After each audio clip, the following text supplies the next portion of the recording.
Queridos amigos, bienvenidos a una transmisión más de Comparticipación. En esta ocasión vamos a hablar con el doctor Juan Carlos Balcázar. Ahorita el doctor se va a volver a presentar. Muchos de ustedes ya lo conocen, pero por quienes lo ven por primera vez, que puedan conocer algunas de sus credenciales académicas y profesionales que lo colocan como una persona altamente preparada y calificada para hablar específicamente del tema de hoy. ¿De qué vamos a hablar?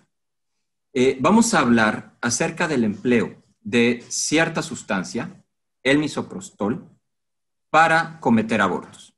En el contexto, además, dentro de esto, de que está sucediendo que algunas personas están invitando a chicas, mujeres embarazadas, a cometer el aborto en su casa, aisladas, utilizando este medicamento o esta sustancia con unas indicaciones vía remota, sin ninguna supervisión, y además dicen que está perfectamente bien porque lo tomaron de un documento que tiene el sello de la Organización Mundial de la Salud, también sobre eso vamos a hablar ahorita, y porque es perfectamente seguro. Entonces, las mismas que quieren legalizar el aborto porque no quieren que haya personas que pierdan la vida, mismas que dicen que quieren el aborto así llamado seguro, que no quieren los abortos clandestinos, son las primeras que están invitando a otras a hacerlo.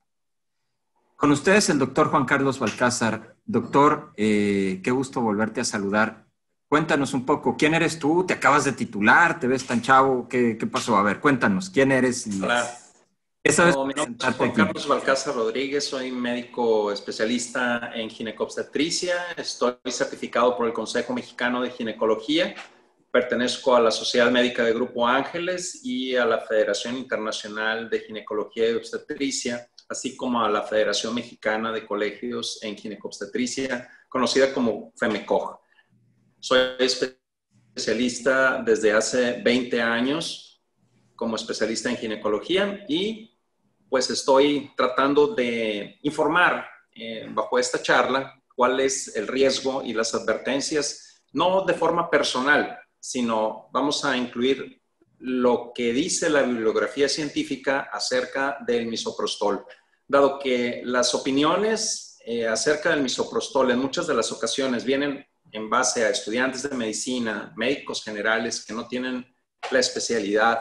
Y debo de mencionar esto no por discriminación hacia los médicos generales, sino porque la especialidad son 4 años de guardias intensas en donde uno estudia y se esfuerza por aprender, donde son guardias donde el primer año eran 36 horas de guardia con 12 de descanso y primero tuvimos que hacer un examen nacional donde presentamos alrededor de 8,000 personas por la especialidad de ginecología y solamente quedamos dentro de la especialidad un poco menos de 450 médicos, de los cuales aproximadamente 380 en el año terminamos la especialidad después de pasar 4 arduos e intensos años de estudio y de actividad.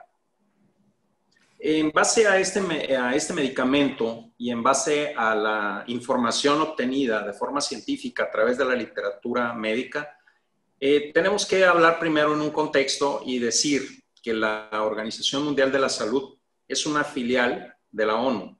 Sin embargo, si nosotros nos metemos a la página oficial de la OMS y ponemos la misión de la OMS, es ofrecer liderazgo en temas cruciales para la salud y participar en alianzas cuando se requieran acciones o actuaciones conjuntas. Otra es determinar las líneas de investigación y estimular la producción, difusión y aplicación de conocimientos valiosos. Como tercera, establecer normas y promover de cerca su aplicación de la práctica, formular opciones de políticas que aúnen principios éticos y de fundamento científico y prestar apoyo técnico.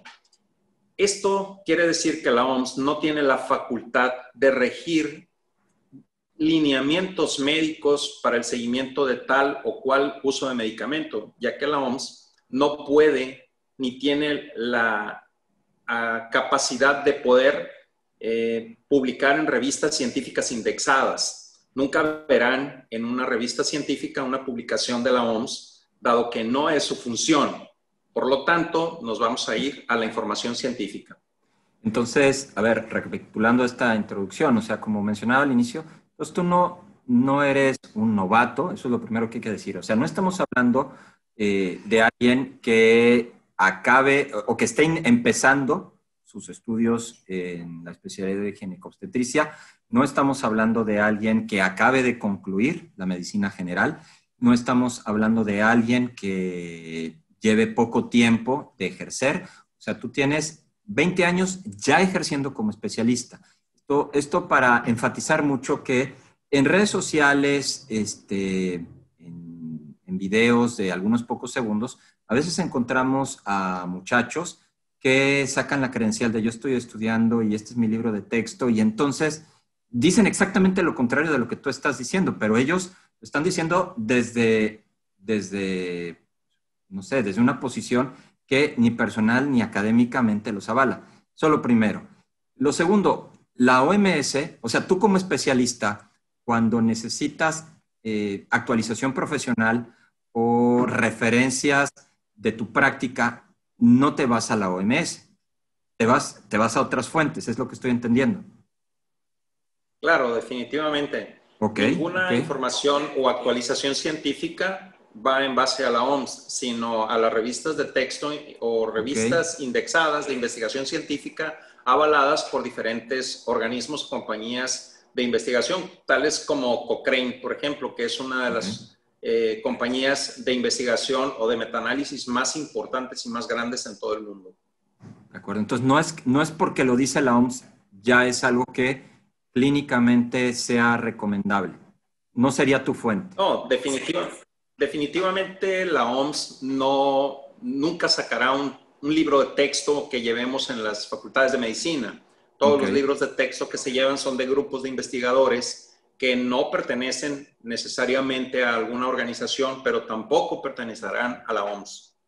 Ok, bueno, esto es muy importante. Y entonces, esto es muy importante para saber que de todo esto que estamos hablando y que ahorita acabas de respaldar, además, con lo que la misma OMS dice de sí misma, o sea, ni siquiera la misma OMS, Organización Mundial de la Salud, por más que esté en la ONU, por más que sea parte del organigrama de la ONU, se adjudica a sí misma autoridad clínica como para que unas muchachas a distancia por redes sociales tomando un documento que traiga algún sello de la Organización Mundial de la Salud, inviten a ciertos procedimientos que ahorita son los que tú vas a describir por qué es tan nocivo que estén invitando a esto, ¿verdad? Definitivamente. Para ser médico especialista, nosotros cursamos una carrera de 5 años, posteriormente hacemos un año de internado, posteriormente hacemos un 7º año de servicio social, presentamos un examen nacional de competencia en residencias médicas y concluimos con 4 años de especialidad. Una vez que terminamos estos 11 años, nosotros tenemos que presentar un examen por escrito y ante el Consejo Mexicano de nuestra especialidad para certificarnos. Y posteriormente tendremos los 2 documentos que nos permiten ejercer la medicina de especialistas en cualquier parte del país. Y específicamente en Sociedad Médica de Ángeles no puedes ejercer la medicina no teniendo estos documentos. Los documentos son nuestra cédula profesional, no de médicos generales, sino de especialistas, y nuestra certificación por el Consejo Mexicano de cada una de las especialidades médicas. De acuerdo. Hablando de esto, nosotros como médicos no tenemos ningún libro de texto editado por la Organización Mundial de la Salud. Es más, la Organización Mundial de la Salud no maneja hospitales ni públicos ni privados. Por lo menos en nuestro país no hay un solo hospital que lo maneje la Organización Mundial de la Salud. Okay. Y entonces, con eso quedan muy claras las credenciales de quien está ahorita ante cámara, en tu caso, las no credenciales o la falta de credenciales, quienes están acreditando para invitar a cometer este procedimiento a distancia con una sustancia, el misoprostol, y también la falta de aval académico y científico reconocido en la especialidad a un documento, aunque venga con un sello de la Organización Mundial de la Salud, porque no es esa no por desprestigiar a la Organización Mundial de la Salud, sino porque no es lo que le toca. Y la misma Organización Mundial de la Salud lo dice. A eso no me dedico. Entonces, no, podemos decir, no se puede usar para esto que está sucediendo. Ahora, entrando en materia, entonces, ¿qué es lo que tú ves que está sucediendo y qué puedes decir al respecto? Diferentes organizaciones y grupos de personas que promueven el aborto como algo seguro, el aborto en casa, ahora en la pandemia, están promocionando la utilización de un medicamento que, si nosotros vemos la literatura científica y las recomendaciones que da el mismo laboratorio que produce este medicamento, veremos algunas situaciones que a continuación me gustaría mostrarles, Marcial. A ver, primero que nada, me gustaría pues enfocar esto como los peligros y las advertencias de lo que el misoprostol. La verdad respaldada por la ciencia. O sea, yo no les voy a hablar de forma personal, les voy a emitir lo que dice la literatura médica y lo que dice la misma recomendación del laboratorio que produce. Vamos a entrar en materia y presentamos la siguiente. Este es el libro de texto que me podría prácticamente asegurar que la mayoría, si no es que todos los estudiantes de medicina, los médicos que ya terminamos una especialidad, llegamos a consultar como libro de texto y como libro de consulta. Todos los médicos que les hablemos de decir el libro de Goodman y Gilman de farmacología, inmediatamente sabremos a qué nos referimos.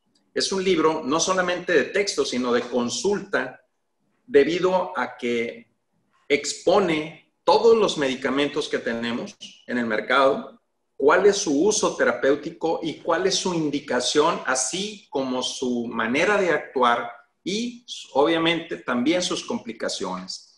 Y vemos en la que sigue que en la sección 6, específicamente en el capítulo 36, donde viene la farmacoterapia de la acidez gástrica, úlceras pépticas y enfermedad por reflujo gastroesofágico, así se llama, vemos en la siguiente diapositiva, Marcial, te comento, los fármacos que incrementan la defensa de la mucosa, y aquí vienen específicamente hablando de los análogos de las prostaglandinas, y específicamente toca el medicamento conocido como misoprostol.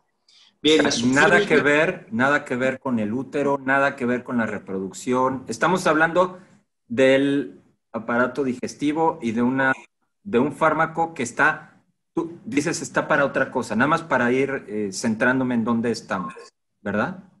Las personas que descubrieron este medicamento, las personas que indicaron su uso terapéutico de este medicamento conocido como misoprostol, si pones la siguiente, vamos a ampliar, donde dice usos terapéuticos, es el mismo texto, y es donde dice el misoprostol está aprobado por la FDA para prevenir la lesión de la mucosa inducida por fármacos antiinflamatorios no esteroideos. Si nosotros vemos las indicaciones y la aprobación de la FDA, no vemos en ningún momento que este fármaco sea indicado para realizar procedimientos de abortos. Se han encontrado algunas otras funciones avaladas por la misma Federación Internacional de Ginecobstetricia, donde ahorita más adelante lo veremos. Pasas la que sigue y vemos la información. Nosotros encontramos dentro de los medicamentos un papelito que viene doblado que casi nadie lee, y ese se conoce como IPP. La IPP significa información para prescribir. El laboratorio que promueve, que inventó, que patentó este medicamento, conocido como este laboratorio, pone en su IPP como primer término las advertencias para este medicamento. Dice, a mujeres embarazadas puede provocar malformaciones congénitas, abortos, parto prematuro o ruptura uterina. Y dice, las mujeres embarazadas no deben tomar Cytotec para reducir el riesgo de úlceras. Pero también dice, se ha informado, fíjense bien, lo que es muy importante, se ha informado ruptura uterina cuando se administró Cytotec en mujeres embarazadas para inducir el trabajo de parto o el aborto. Fíjense bien el riesgo y viene al principio de la información para prescribir. Es lo que estoy viendo. Viene como una advertencia, no como una indicación. Exactamente. Ahora, si nosotros pasamos a la siguiente diapositiva, dice, se debe advertir a las pacientes sobre las propiedades abortivas y sobre no proporcionar el medicamento a otros. ¿Qué quiere decir esto? Bueno, dice, no debe de ser utilizado en pacientes embarazadas. Ha tenido un resultado negativo para el embarazo y dice, es capaz de cumplir con medidas anticonceptivas efectivas, es decir, este medicamento no debe de utilizarse ni como un anticonceptivo ni tampoco durante los embarazos. Este medicamento es solamente para poder garantizar su seguridad, debe de presentarse en la paciente que esté menstruando cuando se inicia para saber que esa mujer no está embarazada. Si me pasas la que sigue, Marcial, dice como advertencia, dice para uso hospitalario, dice primero arriba, no debe tomar Cytotec quien tenga antecedente de alergia a las prostaglandinas. ¿Por qué es importante esto? Porque al promocionarlo yo de una forma masiva, sin tener un cuidado, tendremos obviamente, no sabremos si esa paciente es alérgica o no a las prostaglandinas. No puedo yo darlo a distancia, número 1, sin ser médico, ¿sí? Número 2, solamente por teléfono una prescripción, porque no sabemos si tiene una alergia o no a las prostaglandinas. Y luego, como advertencia dice, para uso hospitalario solo si misoprostol se utiliza para la maduración cervical. Las dosis que usamos en la inducción del trabajo de parto son mínimas. Estas personas indican en ocasiones hasta 5 tabletas cuando nosotros utilizamos 1/4 parte de la tableta para una iniciación de un trabajo de parto. Entonces dice, o para el tratamiento de una hemorragia posparto. Sabemos que las hemorragias obstétricas ocasionan la primera causa de muerte materna en todo el mundo. En nuestro país no es la excepción. Según el Observatorio de Muerte Materna, la primera causa de muerte materna en nuestro país es la hemorragia. Y el misoprostol ciertamente se utiliza para disminuir la hemorragia obstétrica precisamente por la contracción tan fuerte que provoca en las fibras musculares del miometrio para frenar una hemorragia en úteros que ya hayan tenido la expulsión de su bebé por un parto o bien la extracción por medio de una cesárea. Estos medicamentos pueden llegar a producir efectos importantes, como producir náuseas, vómitos, cólicos y a altas dosis incluso una acción purgante severa. Ahora dice también en el número 9, se debe tener cuidado en pacientes con enfermedades cardiovasculares preexistentes. Es decir, cuando nosotros administramos como médicos especialistas algún medicamento, nosotros tenemos que hacer una historia clínica, una anamnesis. Para quien no es médico, la anamnesis es el cuestionario, ¿sí? Específico por órganos y sentidos en cada una de las personas. Si nosotros no tenemos una historia clínica, un cuestionamiento de los padecimientos que puede tener una persona, nosotros ponemos en riesgo a un paciente si no le preguntamos a qué es alérgico. Utilizar un medicamento de forma masiva por internet o por chat no solamente es una irresponsabilidad, es un riesgo para la población en general. Me pasas la que sigue y vemos las indicaciones las advertencias en cuanto a los embarazos. Dice efectos teratogénicos. ¿Qué es un efecto teratogénico? Algo que ya está conocido y probado, que el uso de este medicamento puede condicionar malformaciones en el bebé que pueden nacer. Y dice, se han informado anomalías congénitas asociadas o no con la muerte fetal luego del uso sin éxito de misoprostol como abortivo. Por lo tanto, está en el cuadro de advertencias que no se debe de utilizar. Diversos informes en la literatura asocian el uso del misoprostol durante el primer trimestre del embarazo con defectos en el cráneo, parálisis de nervios craneales, malformaciones faciales y defectos de las extremidades. Repito, esta información, Marcial, no es información personal, es una información de laboratorio, es una responsabilidad del laboratorio que produce el medicamento generar advertencias ante su no uso terapéutico, es decir, no tiene una indicación terapéutica para esto, por lo cual deben advertir sus complicaciones, obviamente si se utilizara este medicamento. Y me pasas la que sigue. Dice, los pacientes no deben darle Cytotec a nadie más. Yo no lo puse, lo pueden ver ustedes en una prescripción. Ponen advertencia, misoprostol y les va a aparecer justo este IPP. Y así con mayúsculas, con negritas, dice, los pacientes no deben darle Cytotec a nadie más. Se ha prescrito Cytotec para la condición específica del paciente. Podría no ser el tratamiento correcto para otra persona y podría ser peligroso si la otra persona fuera a quedar embarazada. Entonces, es importante, y dice abajo, nota especial para las mujeres, Cytotec podría producir malformaciones congénitas, abortos, y pone entre paréntesis a veces incompletos, trabajo de parto prematuro o ruptura del útero si lo utilizan mujeres embarazadas. Fíjense bien, está mencionando las complicaciones de ruptura uterina y de malformaciones, el mismo laboratorio que produce este medicamento.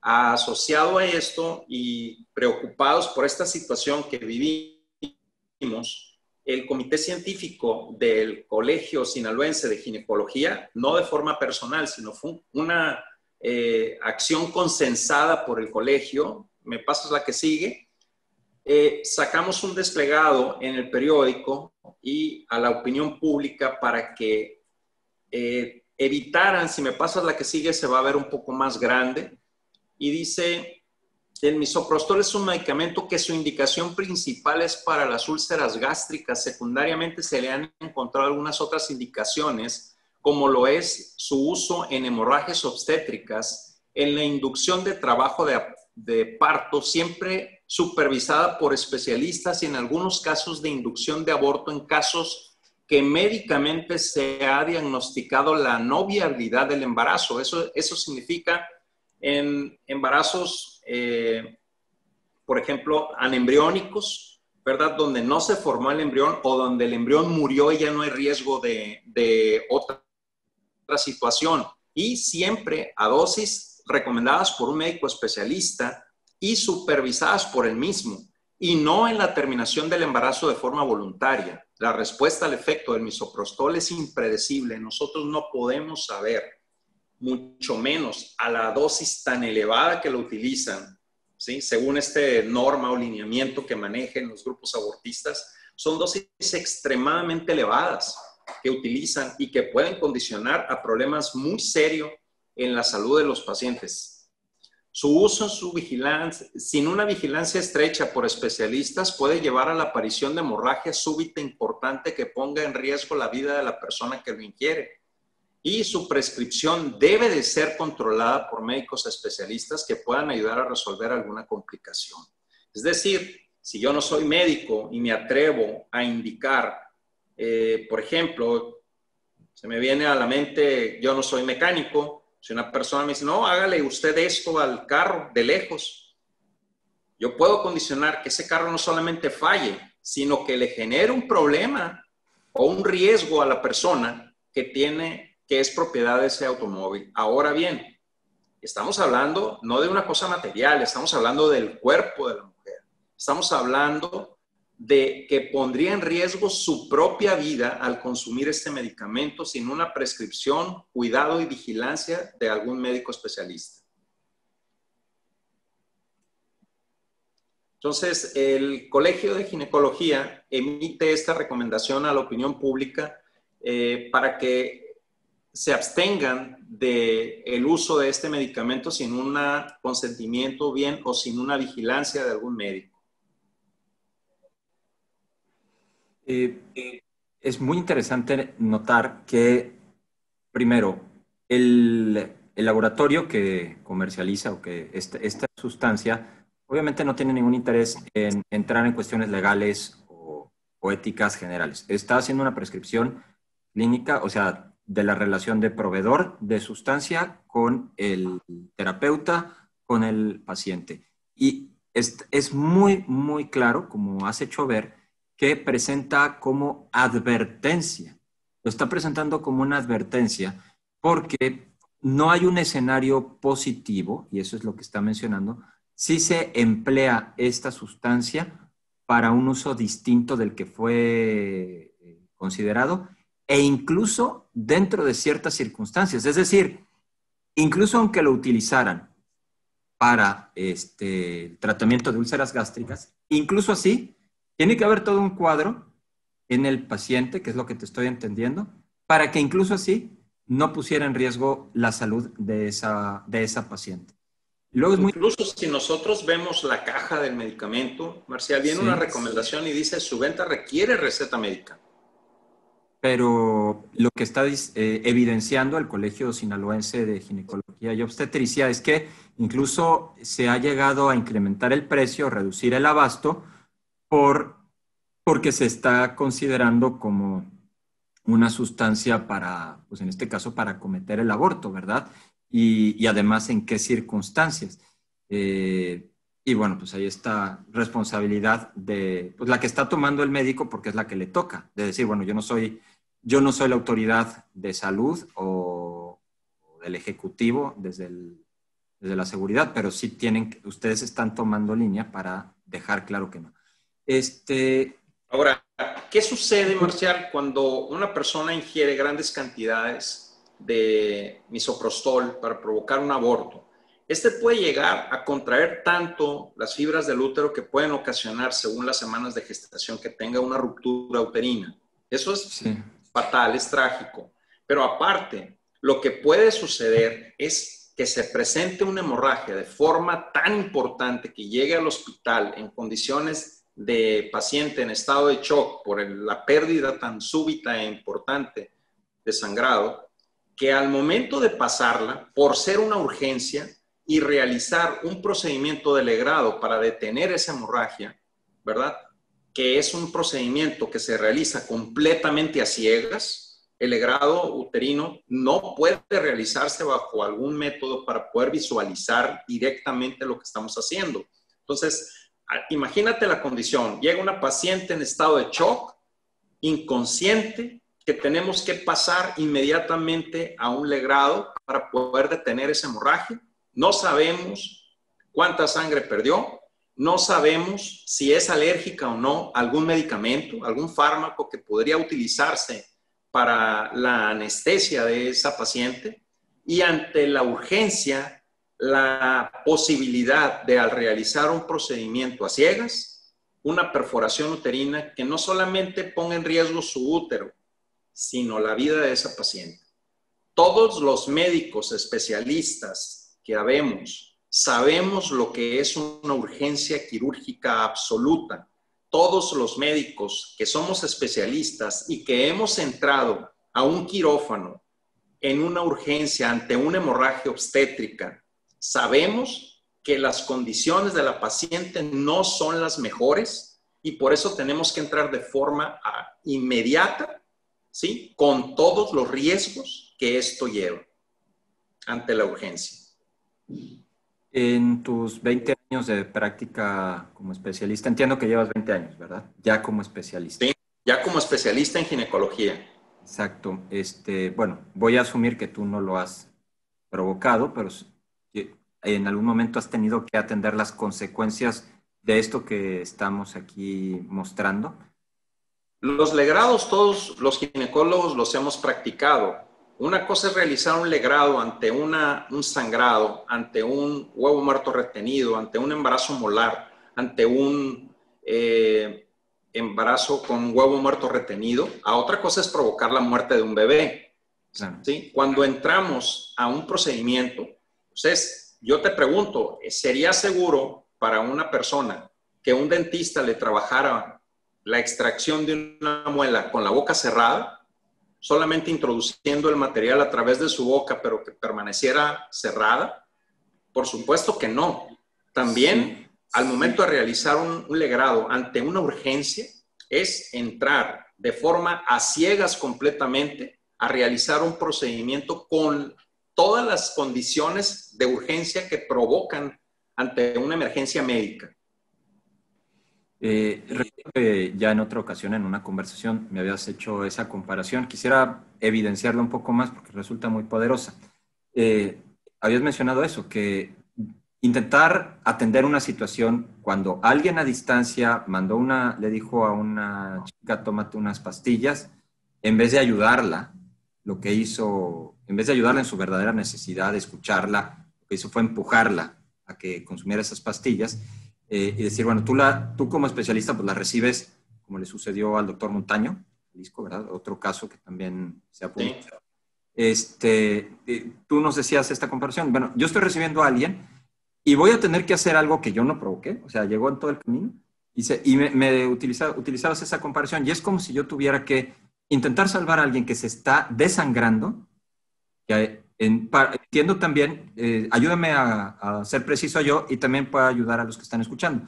Cuando se habla de un shock, desde el punto de vista del médico, se está refiriendo a algo muy específico. Si entiendo bien, corrígeme o completa, es que al cometer todo este procedimiento, al final lo que está haciendo es a que una mujer se pueda morir desangrada.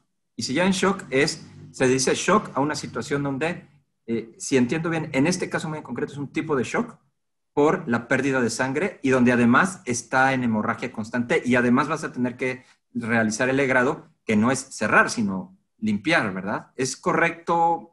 Ayúdame a entenderlo, así en palabras de escuela. El estado de shock es un estado que se puede presentar bajo diferentes causas y puede haber diferentes tipos de estado de shock. Existe el shock anafiláctico ante una reacción adversa a algún medicamento. En este caso nos referimos específicamente a lo que es conocido como choque hipovolémico. El choque hipovolémico es la presentación súbita de una pérdida sanguínea que conlleva a la descompensación metabólica del resto del organismo. Lo primero que sucede generalmente es ante una hemorragia obstétrica, ante una hemorragia, es una taquicardia refleja, tratando de que el corazón trate de bombear. Posteriormente existe una hipotensión, es decir, un descenso de la tensión arterial de la persona y como forma refleja existe o puede existir algo que compromete bastante, que es una insuficiencia renal aguda que puede condicionar incluso la falla total y absoluta de una manera permanente de la función renal. Y esto obviamente pues condiciona mayores problemas, pero todos son condicionados por el choque hipovolémico. Okay. Entonces están recibiendo, o sea, a lo que están exponiendo estas personas que están promoviendo el uso del misoprostol para abortar, a lo que están exponiendo a la mujer que lo consume es a que pudiera desangrarse sin un médico cerca y que en caso de llegar al médico, el médico tuviera que atender a la hemorragia más a los restos, porque ahí se hablaba de un aborto incompleto. Ahorita si lo puedes describir más, o sea, ¿cómo aborto incompleto? ¿O hubo o no hubo aborto? Se puede preguntar a alguien, ¿no? La hemorragia. El aborto incompleto. Sí. No, el aborto incompleto se le conoce cuando existe una pérdida incompleta de los restos óvulo-placentarios. Es decir, cuando queda todavía... Yo te voy a poner el ejemplo muy clásico de lo que es, pero en otra forma. Cuando te cae una basura en el ojo, ¿tu ojo qué es lo que hace? Producir más lágrima para tratar o intentar sacar la basura que traes en el ojo o el cuerpo extraño que traes en el ojo. Cuando existe un aborto incompleto, lo que hace tu organismo es provocar más sangrado para tratar de expulsar lo que queda dentro de la matriz que ya no es viable. Por lo tanto, el útero está sangrando.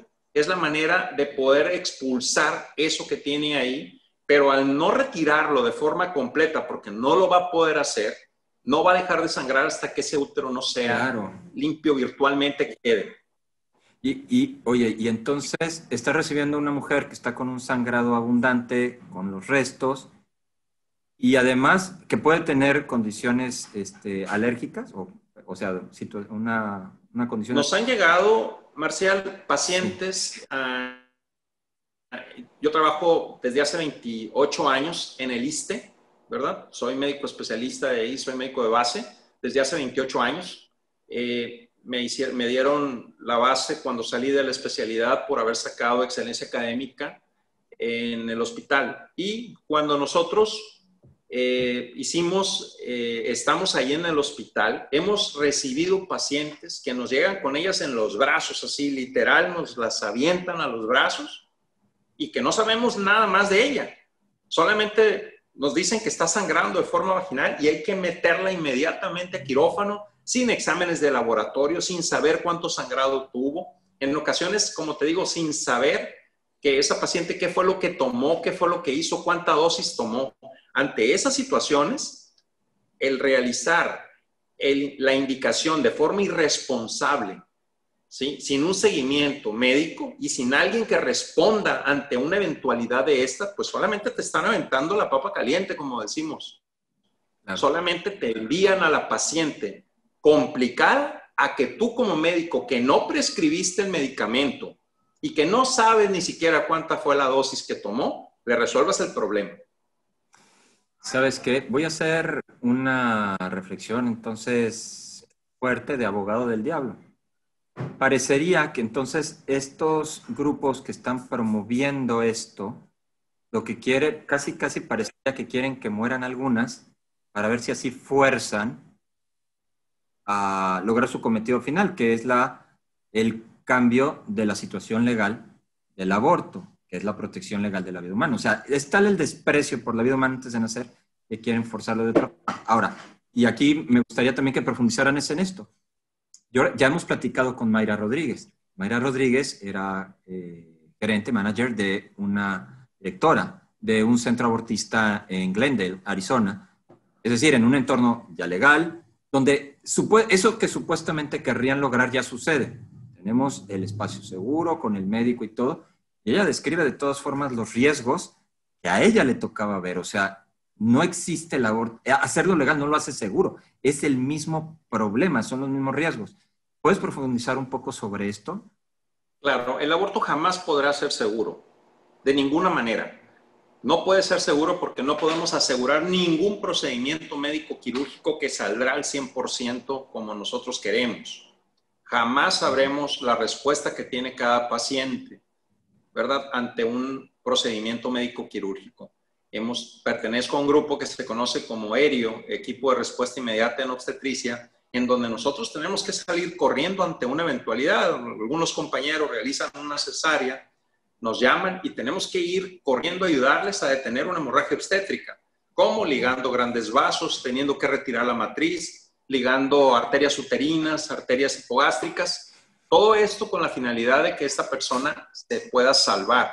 Ahora, ¿qué se gana con la prescripción de un medicamento que es de uso exclusivo, de prescripción médica, y no es indicado por algún médico especialista que pueda estar en vigilancia y atender una complicación? Lo único que se hace es exponer a la mujer a complicaciones que pudieran derivar en la pérdida de la vida de ella. Ahora, de otra manera... Además, recordando que como quiera, el aborto, o sea, vamos a decir algo que es muy obvio, pero por dejar registro de esto. O sea, el aborto por principio no es que sea seguro o inseguro, el aborto es letal. O sea, porque el principio del aborto... En el 100% de los casos es letal porque mata al embrión, mata al bebé que viene en camino, definitivamente. Y en ese contexto estamos hablando. Sí. Y me atrevo a decir bebé, muchos van a decir es un embrión, es un montón de células, llámenle como quieran, montón de células, embrión, feto, como quieran llamarle, es un ser humano en diferente etapa nada más que la de nosotros, ¿verdad? Pero tiene todo su material genético para formar un ser humano, ya lo es, desde el momento mismo de la concepción se forma el genoma humano, ¿verdad? De tal manera que nosotros lo que estamos condicionando Es curioso, Marcial, que en esta pandemia de COVID se tema tanto por la vida, se tema por ella, pero se tenga tan poco respeto ante ella. O sea, Sí, es asombroso y porque finalmente se cuida la vida para todo menos para esto. Es más, no solo se cuida la vida en todo para esto, sino se trata de acabar una vida poniendo en riesgo otra. Como decimos en Comparticipación, tú lo sabes bien, el aborto es quitarle la vida a un hijo, poniendo en riesgo la vida de la mujer para quedarse con el dinero de ella o de los contribuyentes. O sea, eso es el aborto, se trata de quitarle la vida a alguien. y para finalmente no llevar a ningún fin. ¿Sí El es? fin, única y exclusivamente, es terminar con la vida de un ser humano. Ese es el único fin que lleva. Principalmente, y como segundo, secundario, obviamente a eso siempre ante un objetivo se tiene un fin, y en este caso sería el económico. Así es, sí, se quedan con En Europa, simple y sencillamente, en Europa llevó a más de 40 millones de euros la ganancia del aborto el año pasado. 40 millones de euros. Solamente en España. Ah, y solamente en España. Imagínate. Solamente en España. Ese dinero, entonces cuando se habla tantas veces de, claro, es que si no lo puede tener, ¿por qué la obligas a que no pueda mantener al niño? 40 millones de euros podrían servir para acabar con la pobreza de tantas mujeres que, si es el caso que ellos están describiendo, en vez de utilizarlo para quitarle la vida a los hijos allá en España y como quiera dejar pobres a las mujeres, pues para acabar con la pobreza de estas mujeres que en su imaginación las están orillando. Yes. A esto. Marcial, tengo que colgar porque me está llamando me están hablando del hospital. No sé si es una urgencia, pero me están hablando. Perfecto, muchísimas gracias. Colgamos, sal de la sesión, yo termino la transmisión. Esto, fíjense, amigos, esta es la vida del médico. Gracias. Gracias. Gracias al doctor Juan Carlos Balcázar por explicarnos y mostrarnos cuál es el riesgo que están viviendo tantas chicas, mujeres que están recibiendo por medios ocultos o clandestinos la invitación a cometer un aborto tomando algún medicamento en su casa. Es algo que no sucedería en ninguna otra cosa. Por todos lados se recomienda evitar la automedicación. Sin embargo, en este caso, casi como una provocación lo están haciendo. Y lo están haciendo las mismas que dicen que quieren ayudar a la mujer. No solamente desprecian al hijo que se encuentra en la etapa de gestación o hija. En el aborto puede ser niño, o sea, ya es niño o es niña. Sino que no solamente lo desprecian a él a quitarle la vida, sino también exponen la vida de estas otras mujeres. Esto no debe de suceder. En esto, tú puedes hacer algo. Puedes hacer algo sumándote a Comparticipación y súmate a nuestra campaña para que se frene la difusión del aborto por medio de medicamentos en redes sociales. Únete a Comparticipación, difunde este video, eso es lo que puedes hacer, difunde este video, difunde los demás medios de información que estamos haciendo para exigirles a las autoridades que emitan advertencias y, si es necesario, que sancionen, retirando la cédula profesional o imponiendo multas a quienes sean responsables por estar invitando a alguna persona a cometer el aborto por este medio. Les agradezco, pongan los comentarios, respondemos a sus mensajes, súmense a Comparticipación a nuestras redes sociales, Facebook, Twitter, Instagram, YouTube, TikTok, envíen un WhatsApp, súmense a nuestras listas de distribución de WhatsApp, graben en sus celulares el número más 52 81 10 34 20 67, más 52 81 10 34 20 67, guárdalo en tus contactos y mándale un WhatsApp diciendo quiero recibir información, para que recibas información y puedas actuar para abrir los ojos ante estas situaciones y lograr cambiar el mundo. Muchas gracias. Soy Marcial Padilla, director de Comparticipación.